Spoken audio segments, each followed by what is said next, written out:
तो new episode marketing मसालेदार खबरों के साथ आ गया आपका दोस्त मार्केट न्यूज। तो चलिए शुरू करते हैं। तो शुरू करते हैं पहली खबर के साथ। वर्चुअल डिजिटल करेंसी लेना होगा अब आपको महंगा। अब मैं पहले समझा देता हूं वर्चुअल डिजिटल करेंसी होती क्या है। वर्चुअल डिजिटल करेंसी होती है जैसे एनएफटी, क्रिप्टो करेंसी, ऐसी करेंसीज डिजिटली जो ले सकते हैं जिसके साथ एक्सचेंज हो सकता है वैल्यू का, जिसका पैसे की जगह हम इस डिजिटल करेंसी के थ्रू सामान खरीदना या बेचना कर सकते हैं। तो अभी गवर्नमेंट ऑफ इंडिया ने क्या किया, इस चीज के ऊपर टैक्स लगा दिया। तो टैक्स कितना लगा मालूम है आपको? टैक्स लगेगा 30%, लेकिन इसमें भी एक है कैच। 30% लगेगा 50,000 के ऊपर, मतलब 50,000 तक आपको कोई टैक्स नहीं लगेंगे। 50,000 के ऊपर जो भी आपको गिफ्ट्स मिलेंगे in form of virtual digital currency, तो उसके ऊपर लगेंगे टैक्स ऑफ 30%। लेकिन इधर में भी है और एक कैच। अगर ये गिफ्ट्स आपको जैसे क्रिप्टो करेंसी वगैरह गिफ्ट के तौर पे मिलती है अपने माता पिता, अपने क्लोज रिलेटिव जिनके बारे में आपने अपने टैक्स डिटेल्स में भर के रखे हैं, तो वो टैक्सेबल नहीं रहेगा। एंड ये जैसे आपके मैरिज में मिलता है कोई गिफ्ट और कोई ओकेजन जैसे कोई भी दिवाली वगैरह में आपको मिलता है, then also it is exempted. But ये आपको आपके रिलेटिव से मिलने होंगे जिनके बारे में आपने ऑलरेडी टैक्स डिटेल्स में डिस्क्लोज करके रखा है। तो चलिए बढ़ते हैं अगली खबर की तरफ। दूसरी खबर है दोस्तों थोड़ी सी बुरी। क्या आप एयरपोर्ट लाउंज एक्सेस करते हैं क्रेडिट कार्ड की? अगर आप लाउंज एक्सेस करते हैं तो ये फ्री नहीं होने वाला है, अभी इसमें चार्जेस आने वाले हैं। क्या आपको पता है 1 दिसंबर से एचडीएफसी अपने लाउंज एक्सेस उन्हीं लोगों को देंगी जिनकी मिनिमम एक्सपेंडिचर साल में 1 लाख से ऊपर है उस क्रेडिट कार्ड में।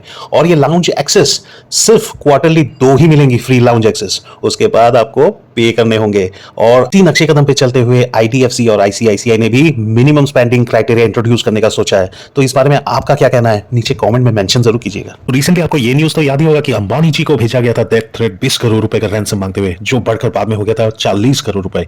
तो इसके पीछे कौन है, वो बंदा पकड़ा गया। जानते हैं इसके पीछे कौन था? इसके पीछे था 19 साल का तेलंगाना का एक कॉलेज गोइंग स्टूडेंट जिसका नाम है गणेश आर वेनपर्दी। जी हाँ, एक 19 साल का बच्चा जिसने ये थ्रेट भेजा था। फिलहाल कोर्ट ने उसे कस्टडी में भेजा है नवंबर 8 तक। तो आगे देखते हैं क्या होता है इस केस में। लेकिन यार समझना चाहिए, इस तरह की बचकानी हरकत से हम लोग को बचना चाहिए। लूप, जी हाँ, हाई स्पीड ट्रेन जो वैक्यूम ट्यूब में चलती है, जो इंडिया में आने वाली थी, जिसे प्रपोज किया था इलॉन मस्क ने, उसका क्या हुआ आप जानते हैं? रिसेंटली नीति आयोग के मेंबर वीके सरस्वत ने क्लियर किया कि ये हाल फिलहाल के फ्यूचर में नहीं आने वाली है। उन्होंने बताया कि ये जो टेक्नोलॉजी है वर्जिन हाइपरलूप टेक्नोलॉजी अभी बहुत ही नेसेंट स्टेज में है, इसमें बहुत कुछ डेवलपमेंट होना बाकी है और इसकी कॉस्टिंग भी बहुत ज्यादा हाई होने वाली है। तो ये फिलहाल के लिए तो हम नहीं देख सकते हैं हाइपरलूप को अपने इंडिया में।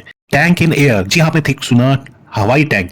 एक्चुअली अपाची हेलीकॉप्टर जो यूएस में बनती है उनको कहा जाता है tank in air. Indian air force ने 2015 में एक डील की थी जिसमें 22 अपाची हेलीकॉप्टर को खरीदा गया था 13,950 रुपए में। अभी इंडियन आर्मी और 6 अपाची हेलीकॉप्टर्स खरीदने वाली हैं जो Stinger air to air missiles, Hellfire, Longbow, air to ground missiles, guns और रॉकेट्स के साथ लैस होंगी, जिनका प्राइस होंगे 5,690 करोड़। ये डील साइन हुई थी यूएस के साथ 2020 में और इसकी डिलीवरी एक्सपेक्ट की जा रही है अगले साल फरवरी से जून के बीच में। तो है ना ये अच्छी खबर अपने देश के लिए। तो बढ़ते हैं अगली खबर की तरफ। इंडिया से 19 नवंबर को ट्रैवल मत कीजिएगा। जी हाँ, ये मैं नहीं कर रहा हूँ, ये खालिस्तानी टेररिस्ट लीडर गुरपरवंत सिंह पन्नू नाम के एक इंसान ने ये थ्रेट इशू करते हुए कहा कि 19 तारीख को कोई भी सिख इंसान एयर इंडिया से ट्रैवल नहीं करेंगे और खासकर इंदिरा गांधी एयरपोर्ट को वो लोग शट डाउन करने वाले हैं। लेकिन दोस्तों क्या आप जानते हैं 19 तारीख को वर्ल्ड कप का मैच का फाइनल है। तो इस तरह के थ्रेट से किस तरह से इंडियन गवर्नमेंट टैकल करती है और किस तरह की इस तरह के लोगों को एलिमिनेट करती है, ये हमको फ्यूचर में देखना चाहिए। और दोस्तों आखिरी खबर की तरफ बढ़ते हैं। आखिरी खबर है 2 नवंबर को शाहरुख खान का बर्थडे था, आप सभी जानते हो राइट। तो 2 नवंबर के दिन शाहरुख खान के घर के आके बहुत सारी भीड़ जमा हुई। वैसे भी उनके घर के सामने भीड़ की कोई कमी नहीं रहती, लेकिन उस दिन फैंस इतने ज्यादा बढ़ गए थे कि कंट्रोल करना मुश्किल हो गया था। और जानते हैं सबसे हंसी वाली बात क्या है? उस दिन 17 लोगों के फोन वहां से गायब हो गए। तो है ना हंसी वाली बात। तो चलिए इसी के साथ आज का एपिसोड खत्म करते हैं, कल मिलते हैं किसी नए एपिसोड के साथ।